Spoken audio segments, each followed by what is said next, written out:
Culture is an art, a treasure that most countries strive on. Culture brings heart and soul into a nation's identity, uniting its people by common interests. America. How wonderful it must be to be American. If I'm American, you all must be as American as I am.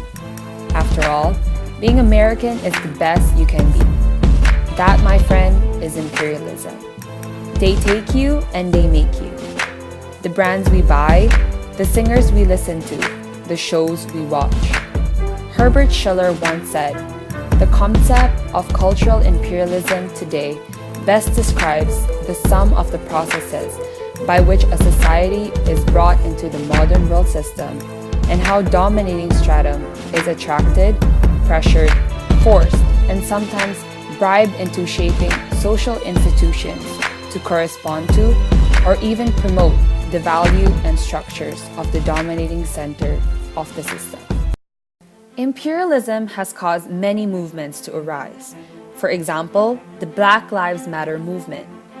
This is the suppression of the Black people in America that began in 2012 after Trayvon Martin's murder. George Zimmerman was acquitted for his crime, and dead 17-year-old Trayvon was posthumously placed on trial for his own murder. Actual statistics shows that a Black man will be sentenced to prison for a longer period of time as compared to a white man who committed the same crime. Another opposition toward cultural imperialism is the problem of cultural appreciation versus cultural appropriation.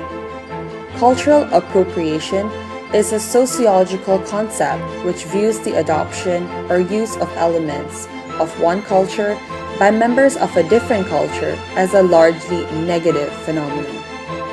A culture is not a fashion sense, nor is it a joke. This is cultural appreciation. She isn't using it as a fashion sense. It is a sign of respect. Most media content that we get on television is from the Western world. Everyone knows Glee. Shows like The Office, Grey's Anatomy, The Cosby Show are shows that a majority of our population has heard or seen before. These shows, which display specific Western ideals, are then absorbed by other cultures and causes them to lose it to imperialism.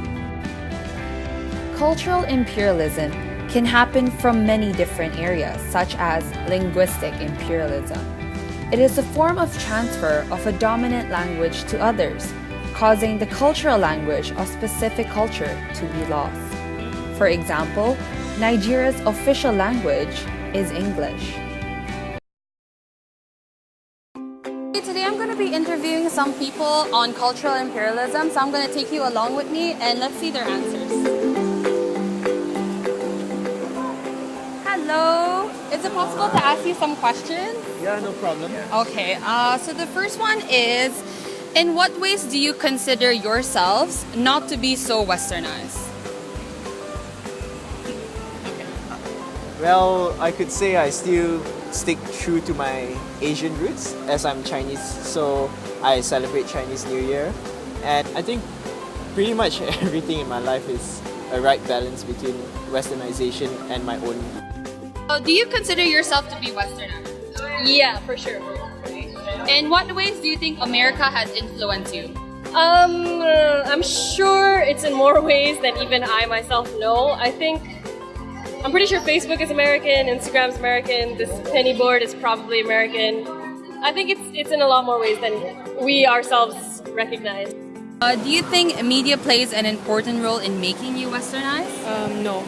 No. And why not? Because if you listen to English song doesn't mean that it makes you a Westerner. If you listen to Chinese song, it doesn't mean that you are Chinese. Thank you so much. Imperialism is domination. And though this domination seems to revoke the art and beauty that lies within traditional cultures, it is in our own sense creating its own. How bad exactly is cultural imperialism? Although this form of domination may seem rude, there is a vision that is believed is trying to be reached.